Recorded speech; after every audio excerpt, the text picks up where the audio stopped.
Lutyens Delhi में 2 दिनों से छात्रों के प्रदर्शन के बीच बढ़ी राजनीतिक होड़। राहुल गांधी के उतरते ही सरकार ने जितेंद्र सिंह को बातचीत के लिए भेजा। संसद में नीट लीक पर बहस की मंजूरी मिलने पर भी नहीं खत्म हुआ विरोध। छात्रों के मुद्दे पर दिल्ली में यह कैसा सियासी अखाड़ा बन चुका है, जानिए राहुल गांधी के धरने से लेकर संसद तक की पूरी इनसाइड स्टोरी। नमस्कार, मैं हूं अर्चित और आप देख रहे हैं आज का हिंदुस्तान न्यूज। देश की राजधानी दिल्ली का लुटियन क्षेत्र पिछले 2 दिनों से भारी छात्र आंदोलन और तीखी राजनीति का अखाड़ा बना हुआ है। छात्रों की समस्याओं को लेकर शुरू हुआ ये प्रदर्शन अब पूरी तरह से राजनीतिक दांवपेच और वर्चस्व की लड़ाई में तब्दील हो चुका है।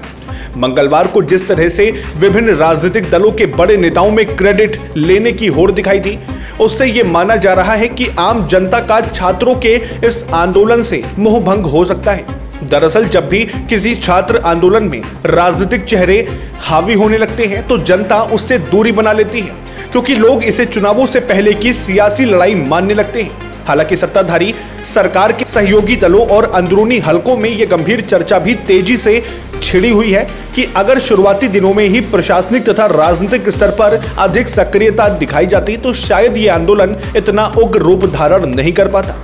इस पूरे घटनाक्रम में सोशल मीडिया के व्यापक इस्तेमाल और टूल किट के रणनीति की बात भी जोर शोर से सामने आ रही है। राहुल गांधी से लेकर कई प्रमुख कार्यकर्ताओं के ऐसे बयान पूर्व में भी आते रहे कि देश में छोटे छोटे आंदोलन खड़े करने पड़ेंगे।